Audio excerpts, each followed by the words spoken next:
step stool tonight.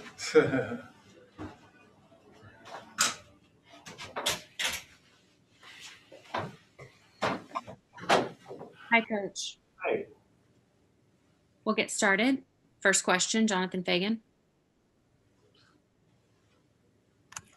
Hi, Stephen. I imagine you've known for quite some time that James Harden wasn't going to retire a Rocket, but a day later, how does it hit you now that you are coaching a very different team than you signed on to coach?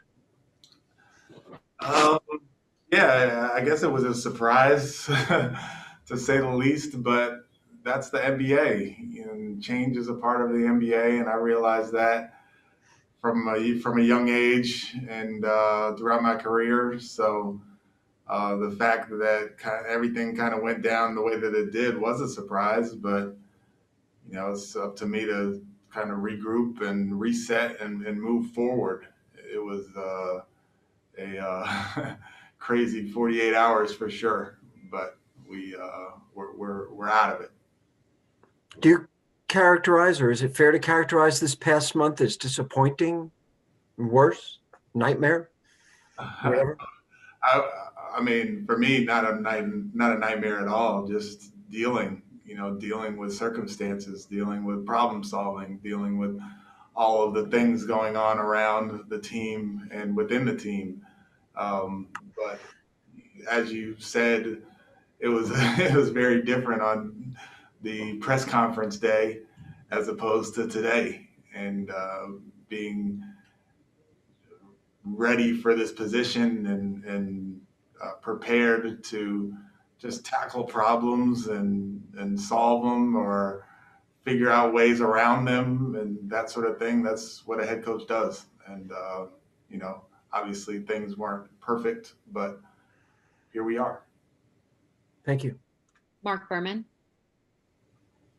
Stephen, how have you, if you have in fact processed what's happened here, given the fact you told us that the media, that James was kind of like the missing piece of the last missing piece of the puzzle for you to get this job, but he vouched for you, and now here we are today. Yeah, it's I don't even really know how to explain it. The two guys who I spoke to last were Russ and James, and now they're not here anymore. And those are the guys who vouched for me to get the job. I assume if they didn't like the conversations that they had with me, I wouldn't be here right now. So for neither guy to be here, most recently James, it is kind of, I don't know, just sobering, I guess, of the reality of the NBA. And I'm grateful to both of those guys for vouching for me and allowing or telling Rafael that I would be a good choice to be the head coach. And as far as the relationship that I had with James, I didn't really have much of a relationship with Russ, but the relationship that I had with James was good. And we've had some good conversations over the last couple of days. I talked to him yesterday before kind of all this stuff happened, and then we text back and forth after it all happened, and it was all positive, all good. Stephen, how you get this job, it's your first head coaching job. The first thing you have to deal with is just kind of all this, the rumors and James requesting a trade, all this kind of stuff. Like, how does it feel to kind of have that stuff on you and you get to just kind of focus on the basketball coaching part of the job more so than like all this extra stuff? Yeah, I mean, I think at this level, there's always some extra stuff that goes along with it. And, getting beyond it definitely is a good thing. But there's more stuff on the horizon, and there's more basketball to be played and more basketball to coach. And like you said, the focus will be more on basketball for me, but it will always be making sure that the group is connected, doing things to make sure that I'm fostering an environment where the players are coming together as opposed to going apart. So, to answer your question, yes, it's good to kind of focus on basketball, but, the part of the job is always to do whatever you possibly can to make sure that the players are coming together as a group. Adam Spolin. Steven, do you get a sense from your team that there's just some relief? Not that he's been traded, but just the fact that there's some finality to the situation? I wouldn't say that. You'd probably have to ask them individually. As a group, we had a shoot around this morning. The spirits were high. We talked about the Spurs. We didn't talk about anything else. And up until this point, as a group, we really haven't spoken much about anything beyond social justice and basketball. So it's kind of hard to say whether it's been a cloud over the team or it's really been something that they've been thinking about. But if it was, or if it is, then hopefully we're getting out of that. Brian Bearfield. Coach, how much has your father helped you out in a situation like this so early on in your career, having to deal with so much adversity?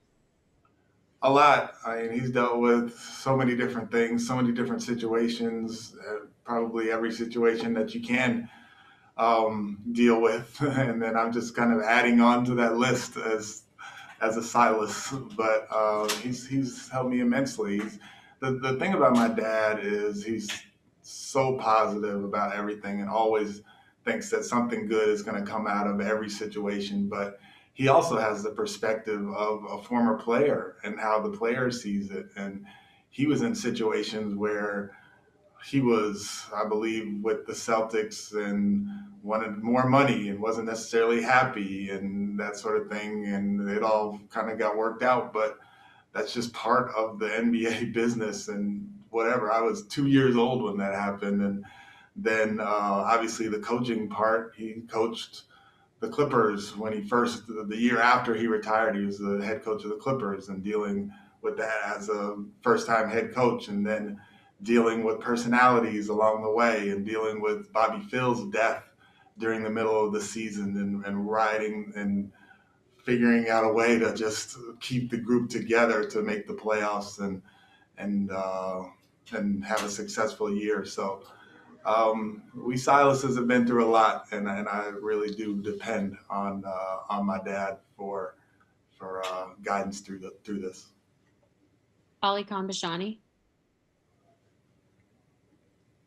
Hey, Steven, you still have John Wall, but without a prolific isolation scorer like James and having to tailor to his strengths, will we see differences in your offense from where it was through the first 9 games? I know 5 out will still be there, but otherwise, anything else that will change?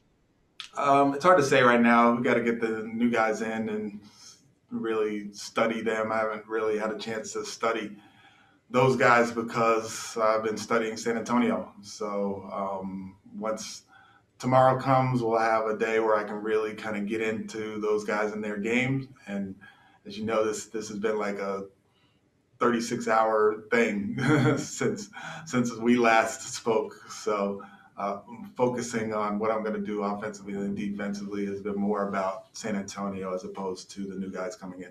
Thank you. Tim McMahon. Stephen, Eric Gordon said he felt like there can be a real direction for the team now that this is done. What do you see as the direction of the team, and what kind of are the priorities moving forward this season? Yeah, moving forward is improvement.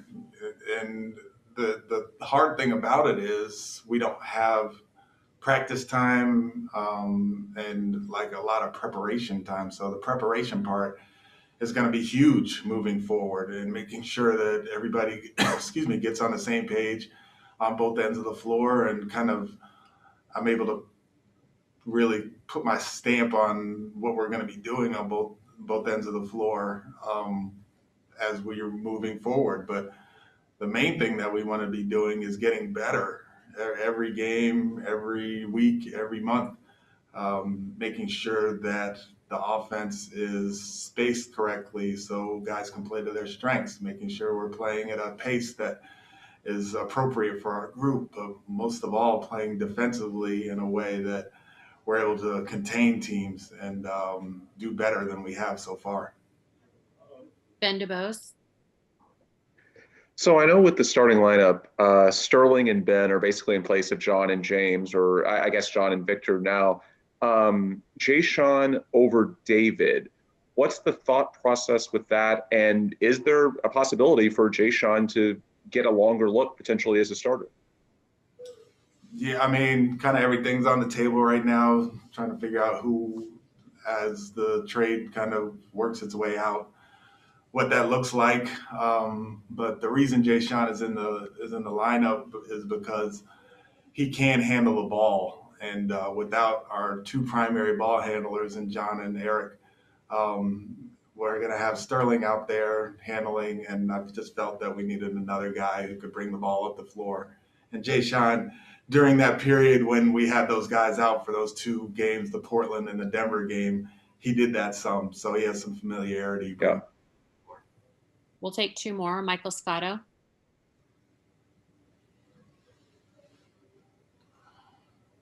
Hey, Stephen, can you hear me okay? I guess you're not happy. Stephen, my bad. Two quick questions for you. One, you're getting Victor Oladipo. I'm curious what you envision for him going forward. And also just how would you summarize the James Harden experience now that that is concluded for you, just working with him for however long you did? Yeah, well, the trade hasn't been completed yet, so I'm not supposed to talk about any of the players involved, so I can't talk about that part. The James part was very interesting. You know, I had an opportunity to coach a Hall of Famer, and that's one of the things that I was excited about. Obviously, it was a rocky start and the rocky midway and a rocky end, but he was nothing but professional to me. He gave me good advice. He was engaged. He asked good questions during practice. You know, there was just a professionalism that he brought to me that just didn't work out. Just didn't. And last question, Adam Spolin. Stephen, do you have any sort of a timetable on when you can get John and Eric back? I don't. Hopefully sooner than later, because not having someone who has been a primary ball handler in their career is an issue going into any game, but especially against a team like the Spurs. Thank you, Coach. We appreciate your time. All right.